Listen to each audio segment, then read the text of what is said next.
질그릇에 담긴 보배. 오늘 읽은 말씀의 표제인데요.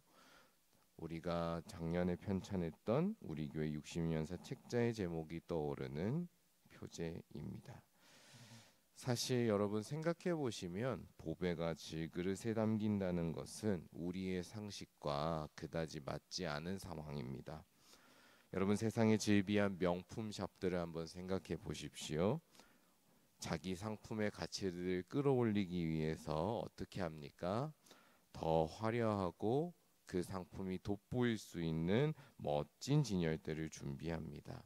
그래서 그곳에 그 상품을 넣어서 그 상품이 더 좋고 더 가치가 있다는 것을 드러내려고 하지요.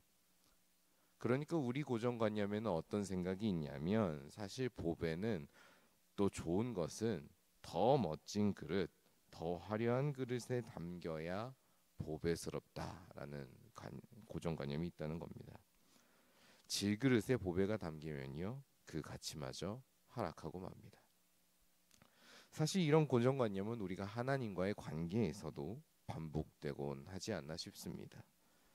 사회의 높은 자리에 올라가서 선한 영향력을 흘려보낸다는 고지론이라던가 우리의 성취와 성공으로 하나님께 영광을 돌린다던가 하나님의 영광을 드러낸다던가 하는 생각들 말이지요. 이런 생각들은 우리가 알게 모르게 하나님께서 주신 복음이라는 보배, 우리에게 오신 하나님이라는 이 진귀한 보배를 가장 귀한 그릇, 우리가 보기에 가장 좋은 그릇에 담아야지 그 가치가 잘 드러난다라는 생각과 일맥상통합니다. 그럼에도 불구하고 우리 교회는 우리 역사를 두고 기꺼이 보배를 담은 질그릇이다라고 말하고 있습니다.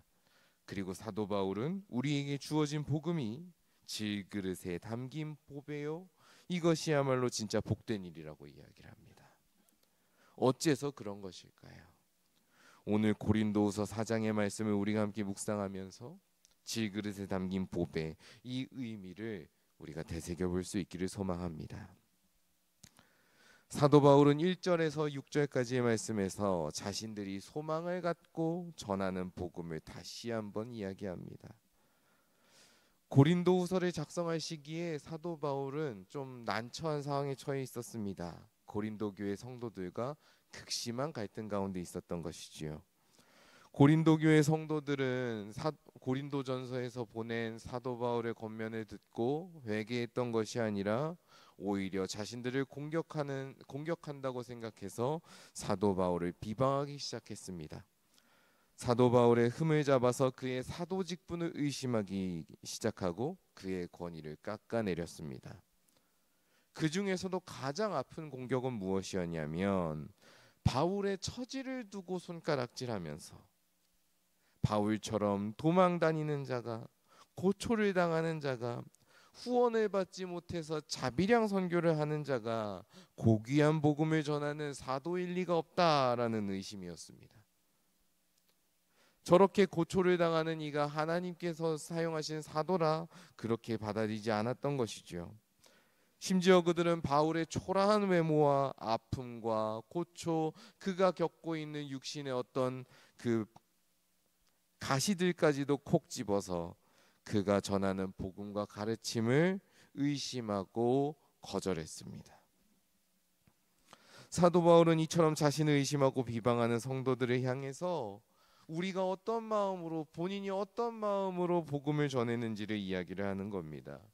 하나님께서 복음을 전하는 직분을 주셨을 때 사도 바울은 그 직분을 정직한 마음으로 최선을 다해서 전했노라고, 하나님의 긍휼하심을 입은 대로 낙심하지 않고 복음을 전하는 직분을 감당했노라고 이야기를 하는 것이죠. 그렇게 본인이 복음을 전하는 직분을 감당했다고 말하는 가운데에 7절의 말씀이 등장하는 겁니다. 우리가 이 보배를 질그릇에 가졌으니 이는 심히 큰 능력은 하나님께 있고 우리에게 있지 아니함을 알게 하려 함이라. 이렇게 고백하는 것이지요. 그렇게 보면 사도 바울은 지금 세상의 선입견을 따라서, 세상의 고정관념을 따라서 복음을 생각하고 받아들이는, 소비하는 성도들에게 놀라운 사고의 전환을 이야기합니다. 아까도 말씀드렸지만 우리는 보배는 질그릇이 아니라 좋은 그릇에 담겨야 더 가치가 빛난다고 생각을 합니다. 그런데 사도 바울은 이 보배가 질그릇에 담겨 있고 질그릇에 담겨야 한다고 이야기를 합니다. 어째서 복음은 질그릇에 담긴 보배입니까? 어째서 보배가 질그릇에 담겨야 합니까? 그것은 심히 큰 능력은 하나님께 있고 우리에게 있지 아니하기 때문입니다. 하나님의 복음, 예수 그리스도의 복음이 가진 가치는요, 그 보배를 담는 그릇인 우리에 따라서 달라지지 않는다는 겁니다. 사도 바울이 잘난 사람이라고 해서 복음이 더 귀해지고 놀라워지고 설득력이 생기는 게 아니란 말씀입니다. 어떤 그릇에 담기든 복음은 이 세상에서는 결코 찾을 수 없는 가장 귀한 보배이기 때문입니다. 더 나아가서 복음이 질그릇에 담기는 것은 복음의 가치를 깎아내리는 것이 아니고요, 오히려 그 가치를 가장 밝히 드러내는 일이 됩니다. 어째서 그렇습니까? 만약 복음을 전하는 그릇이 성공한 그릇이고 힘을 가진 그릇이고 화려한 그릇이라면 어떻게 될까요? 그 그릇이 가진 아름다움만큼, 그 그릇이 가진 힘만큼 하나님의 복음이 갖고 있는 힘을 가리고 말 것입니다. 그렇기 때문에 복음은 언제 가장 빛납니까? 복음의 힘은 언제 가장 잘 드러납니까? 사도 바울처럼 질그릇과 같은 삶을 살고 있는 사람, 보잘것없는 평범한 사람들을 통해서 복음이 선포되고 증거될 때, 그 평범한 사람이 복음을 받아들이고 복음에 따라 복음을 신뢰하면서 살아갈 때에 그 사람을 통해서 우리는 복음이 참으로 능력이 있고 참으로 귀한 값진 보화라는 것을 깨닫게 됩니다.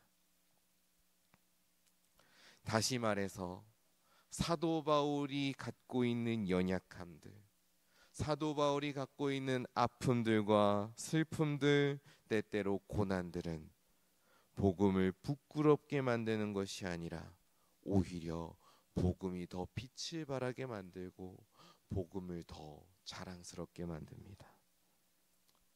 그렇기 때문에 8절에서 12절까지의 말씀에서 바울은 자신이 당한 고초들을 당당하게 이야기합니다. 바울은 사방에서 우겨쌈을 당했고요, 박해를 받았습니다. 거꾸로 뜨리는 일들이 가득했고요, 죽음의 위험을 마주하면서 그 가운데서 살았습니다. 그러나 예수 그리스도의 복음을 주신 하나님의 능력은 바울을 그러한 위기와 연약함에서 항상 건지셨고요, 그 가운데서 낙심하지 않고 계속해서 그리스도인으로서 살아갈 수 있도록 지켜주셨습니다. 그리고 그토록 연약한 가운데에 바울의 모습을 통해 예수 그리스도의 생명이 나타나게 하셨습니다. 그렇기 때문에 복음은 질그릇에 담긴 보배입니다. 그리고 질그릇에 담겨야 가장 밝은 빛을 발하는 보배입니다. 사도 바울은 고린도서 12장 10절에서도 이렇게 이야기했습니다. 그러므로 내가 그리스도를 위하여 약한 것들과 능욕과 궁핍과 박해와 곤고를 기뻐하노니 이는 내가 약한 그때에 강함이라. 질그릇과도 같은 사도 바울의 부끄러운 모습, 연약한 모습은 복음 앞에서 더 이상 감추어야 될 게 아니었습니다. 복음은 오히려 그 질그릇, 그 연약한 모습, 사람들이 손가락질하고 또 치욕스럽게 만드는 그 모습을 하나님의 전능하심을 드러내는 자랑거리로 완전히 뒤바꾸어 놓으셨습니다. 사도 바울의 삶이 깊이 담겨 있는 오늘의 고백은 이 시대를 치열하게 그리고 힘겹게 살아가는 우리에게 큰 위로로 다가오는 것 같습니다. 우리가 온 힘을 다해서 치열하게 살아가는 삶, 다른 이들이 눈여겨보지 않을 만큼 작고 평범한 삶, 때로는 다른 이들이 보았을 때에 비웃을 수 있는 너무나도 연약하고 부끄럽고 때때로 실패하는 우리의 삶, 그런 삶이야말로 어떤 삶입니까? 어쩌면 하나님의 빛이 가장 밝게 빛나고 환하게 빛나는 삶이 될 수 있고요, 하나님의 복이 가장 풍성하게 드러나는 삶이다. 이것을 우리는 복음 앞에서 깨닫게 됩니다. 우리 주변에서 믿음을 고백하는 성도들 한번 생각해 보십시오. 우리는 언제 복음의 힘을 가장 깊이 느끼게 되고 복음의 신비를 느끼게 됩니까? 성공한 사람들의 이야기를 들을 때 그 성공한 사람들의 이야기는 우리의 부러움을 자아낼지언정 우리는 그 안에서 복음의 신비와 힘을 깊이 있게 경험하기 어렵습니다. 오히려 우리는 어려움 속에 있지만, 연약함 가운데 있지만 그것을 묵묵하게 소망을 가지고 하루하루를 살아가는 사람들을 볼 때, 복음으로 인해서 힘을 얻내어 그 하루를 감사하게 견뎌내는 사람들을 볼 때에, 그분들이 하나님 안에서 회복을 얻고 자신의 현실 가운데에서도 평안히 미소를 지으며 웃음을 짓는 것을 볼 때 우리는 그런 모습들을 통해서 감동을 받게 되지 않던가요? 그런 모습들을 통해서 복음이 가진 신비, 복음이 가진 생명의 힘을 더 강하고 진하게 느끼지 않던가 말입니다. 하나님께서는 우리의 가장 연약한 모습, 가장 부끄러운 모습이 사실은 얼마나 귀하고 가치가 있는가를 가르쳐 주십니다. 아니, 정확하게 말하면 하나님은 그 모습을 참으로 귀한 모습으로 삼아 주시고 가치 있는 모습으로 바꾸어 주십니다. 그리고 서로의 연약하고 아픈 모습에서 함께 하시는 하나님을 보고 그를 선대하고 동행하라고 권면하십니다.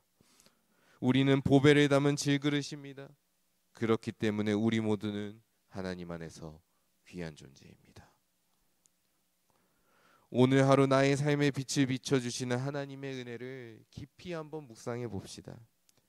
그리고 하나님의 은혜의 빛으로 우리의 주변의 이웃들을 바라보면 좋겠습니다. 그리고 그들에게 역사하는 하나님을 함께 기뻐하기를 바랍니다. 그렇게 보배를 담은 질그릇으로 우리의 온 삶을 다해 하나님을 이야기하고 예수 그리스도의 복음을 이야기하는 봉헌교회 모든 귀한 성도 여러분 되시길 주님의 이름으로 간절히 축원합니다. 함께 기도하겠습니다. 하나님 아버지, 질그릇과 같은 우리의 인생 가운데에 다가와 주셔서 우리가 하나님의 복음, 하나님의 사랑이라는 그 놀라운 보배를 담고 살아갈 수 있게 하시니 감사합니다. 그 보배가 우리의 삶이 얼마나도 놀라운 것인지, 우리의 삶이 얼마나도 존귀한 것인지를 깨닫게 해주시니 그 은혜가 한량이 없음을 이 시간 고백합니다. 주님, 우리에게 주어진 삶을 하루하루 묵묵히 살아낼 수 있는 힘을 허락하여 주옵소서. 우리가 주어진 현실 가운데에서도 함께 하시는 하나님을 의지하고 바라보며 그 현실 가운데서도 감사를 할 수 있고 그 현실 가운데서도 평안을 누릴 수 있는 그런 그리스도인으로 살아가게 하여 주옵소서.